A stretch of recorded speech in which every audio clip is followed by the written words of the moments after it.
Welcome back dear students. According to reduced syllabus in 2020 and 21 हमारा कुछ part इस chapter का डिलीट किया गया है.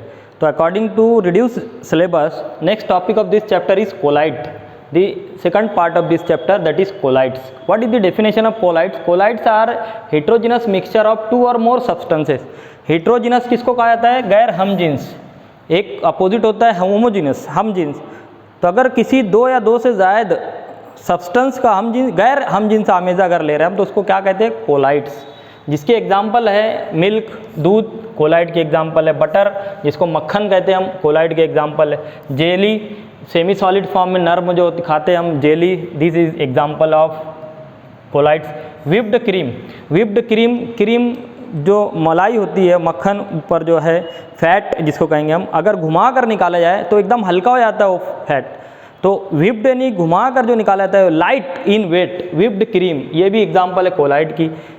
Mayonnaise, mayonnaise it is the example of colloid. It is form by egg and mixture of oil, mixture of oil and egg, it form a sauce that is called as mayonnaise. These are some examples of colloids जो हमारे daily life में use करते हैं हम collide. Okay, collide में दो part होते हैं. जैसे ये एक बीकर में कोलाइड है, बीकर में क्या है? कोलाइड. तो कोलाइड के दो पार्ट हैं, एक डिस्पर्स फेज, दूसरा डिस्पर्जन मीडियम. तो डिस्पर्जन मीडियम किसको कहा जाता है? The component of colloid in larger proportion, जो ज़्यादा मकदार में है, जो ज़्यादा मकदार में, जैसे पानी ले लिया हमने, उसमें आटा मिला दिया, स्टार्च मिला दिया, तो पानी ज़्यादा मकदार में, तो ज़्यादा मकदार में जो रहेंगे उसको डिस्पर्जन मीडियम कहेंगे. क्या कहेंगे? Dispersion medium. और जो कम मकदार में है कोलाइड में, डिस्पर्ज फेज कहलाता है. The component of colloid in smaller proportion it is called as dispersion phase. तो यहाँ पर अगर कोई कोलाइड है, कोलाइड में हम स्टार्च यानी क्या? आटा मिला रहे हैं. और क्या इसमें? वाटर. तो वाटर ज़्यादा लेते हैं हम, वाटर मोर क्वांटिटी में लेते हैं, है ना, ज़्यादा मकदार में. तो क्या कहलाएगा? Water. Water act as a dispersion medium. दूध वगैरह है, दूध, मिल्क, उसमें वाटर ज़्यादा है और प्रोटीन, फैट वगैरह जो है कम मकदार में होते हैं, तो ये डिस्पर्ज फेज रहेंगे.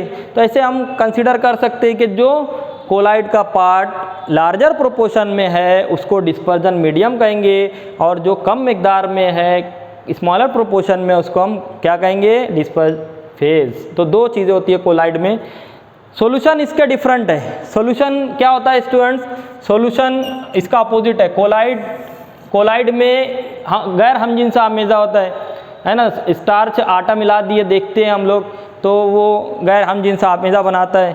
मगर यहाँ पर सॉल्यूशन कैसा होता है? सॉल्यूशन हमजिन्सा आमेजा होता है. तो अगर हम पानी में शक्कर मिला दें, शुगर या पानी में शक्कर मिला दे तो क्या बनता है? वो सॉल्यूशन हमजिन्सा आमेजा, ये हमको पता है. तो सॉल्यूशन अलग चीज़ है, कोलाइड अलग चीज़ है. तो इसको नोट कर लेना है. इसके बाद हम नेक्स्ट देखते हैं. कोलाइड्स डेफिनेशन हो गई, एग्जाम्पल. और कोलाइड के दो पार्ट होते हैं, कोलाइड के दो पार्ट, एक डिस्पर्ज फेज, दूसरा dispersion medium. Now see next, colloid में और सॉल्यूशन में क्या फ़र्क है वो देख लेंगे. सॉल्यूशन कैसे बनता है? What is the definition of solution? किसको कहते हैं सॉल्यूशन? सॉल्यूशन कहा जाता है स्टूडेंट्स मैलूल, है ना. सॉल्यूशन क्या है? It is a homogeneous mixture of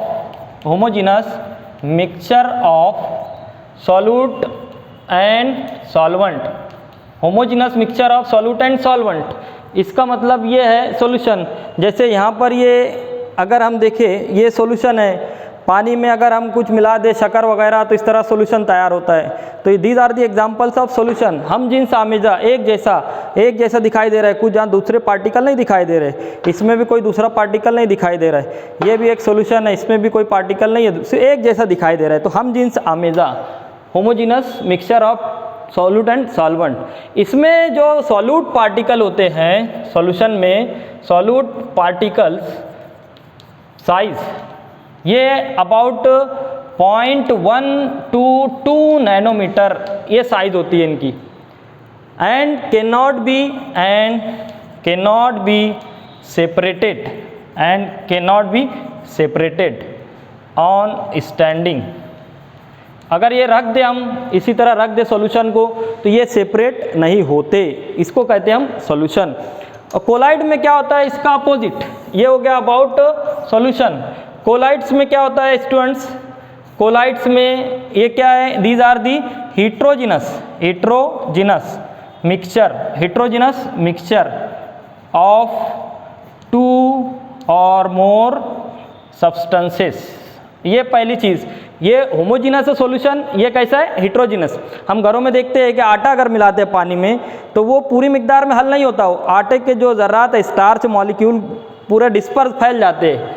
तो यहाँ पर सॉल्यूट पार्टिकल, यहाँ पर पार्टिकल साइज अगर देखें हम, पार्टिकल सॉल्यूट तो नहीं कहेंगे उसको, तो पार्टिकल साइज डिस्पर्स फेज जो है ये क्या रहेंगे, यहाँ पर 2 to 500 लार्जर रहेंगी, 2 to 500 नैनोमीटर। ओके। और एक चीज़, होमोजीनस सॉल्यूशन कैसा होता है, इट इज़ ट्रांसपेरेंट और कलर भी हो सकता है, ये ट्रांसपेरेंट और कलर्ड। जैसे यहाँ पर देखो ये सॉल्यूशन है, ये कैसा है, ट्रांसपेरेंट, आर पार दिखाई दे रहा है, ट्रांसपेरेंट।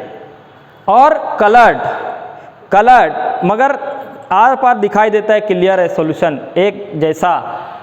और यहाँ पर कोलाइड कैसे होते हैं, कोलाइड्स आर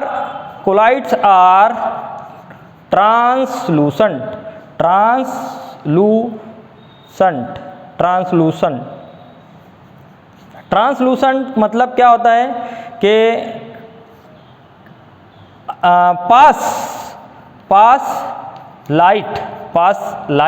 लाइट को पास करते हैं, ट्रांसलूसेंट, यानी ये पार्टिकल में से लाइट ट्रांसफ़र हो सकती है, पास हो सकती है। Okay.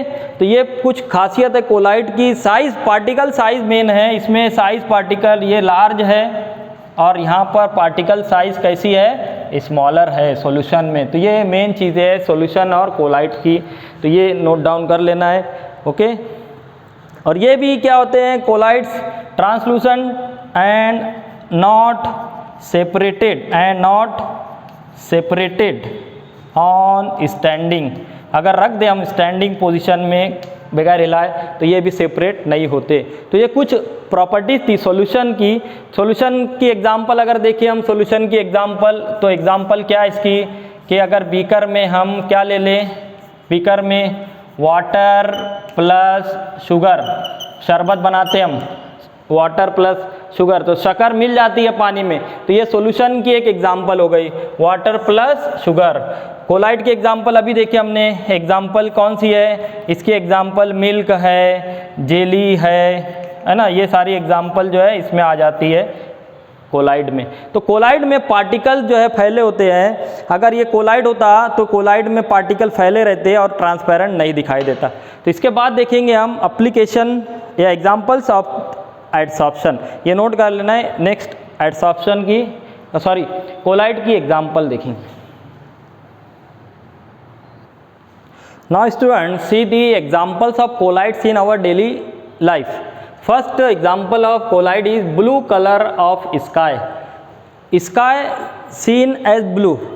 Actually there will be no color, but why sky is seen as a blue? Blue आसमान जो है ब्लू कलर का क्यों दिखाई देता है? उसकी वजह है कि जो डस्ट पार्टिकल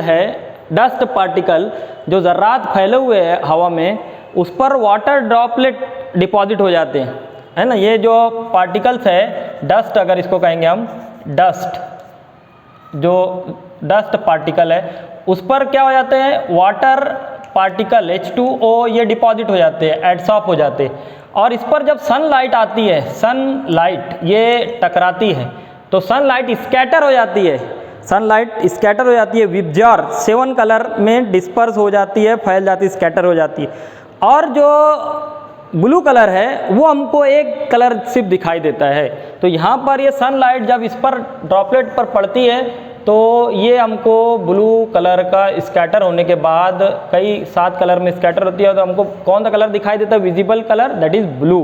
तो why blue colour of sky is seen? Because dust particle and water droplets in air scatter the sunlight and only one colour, blue colour is seen in as a colour of sky.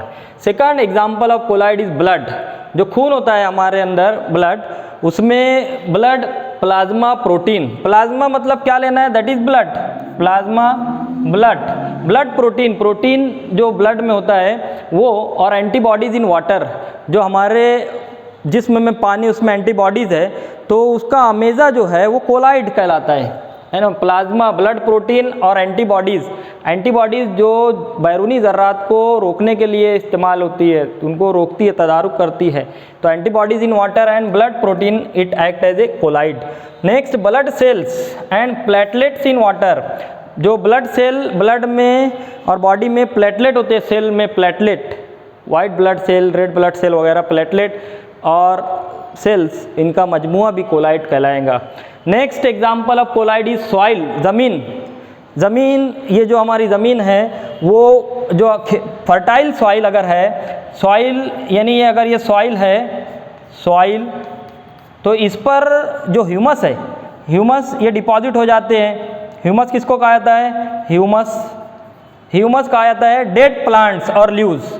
Humus यानी fertile जो ज़रखेज़ ज़मीन होती है उसमें plant, leaves वगैरह खुश्क होकर, dead होकर, मुर्दा होकर दब जाते हैं, और ज़मीन में जो मिट्टी के ज़र्रात है वो उनके ऊपर डिपॉजिट हो जाते हैं। तो ये भी एक आमेजा, ये कहलाता है colloid, soil plus humus, it is called as colloid. Next example of the colloid is fog, mist and rain.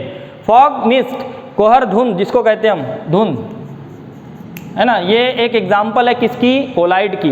क्या होता है फॉग या मिस्ट में, small droplets of water disperse होते हैं, फैले होते हैं, कहाँ पर फैले होते हैं, इन एयर, और टेम्परेचर डिफरेंस की वजह से, ड्यू टू टेम्परेचर डिफरेंस की वजह से ये ज़मीन के करीब आ जाते हैं, यहाँ पर पूरे ड्रॉपलेट्स आ जाते हैं, सर्द हो जाते हैं। ये इनको क्या कहेंगे, ड्रॉपलेट्स ऑफ वाटर, और इसके ऊपर जो डस्ट वगैरह है ये डिपॉजिट हो जाते हैं, क्या हो जाते हैं, डस्ट। तो ये ज़मीन है, अर्थ है, अर्थ के करीब ये पार्टिकल आ जाते हैं और एक कोहर धुंध बन जाता है due to cold environment, temperature difference की वजह से यह थोड़ा गर्म या सर्द हो जाता है, तो यहाँ पर धुंध कोहर फॉर्म होता है, उसी को कहेंगे हम, ये जो सारा मिक्सचर है ये क्या कहलाएगा, ये कहलाएगा fog, and fog is the example of colloid. तो आमतौर पर सर्दियों में देखे होंगे, सर्दियों में माहौल का टेम्परेचर सर्द हो जाता है, तो ड्रॉपलेट जो होते हैं पार्टिकल पर डिपॉजिट हो जाते हैं, और हवा में वो ड्रॉपलेट क्या बना लेते हैं, कोलाइड, उसको ही हम कहेंगे मिस्ट और क्या कहना है, फॉग। तो ये कुछ एग्जाम्पल थी, example of colloid. Next period में, नेक्स्ट लेक्चर में हम टाइप्स ऑफ कोलाइड देखेंगे। आज के लिए इतना काफ़ी है, थैंक यू।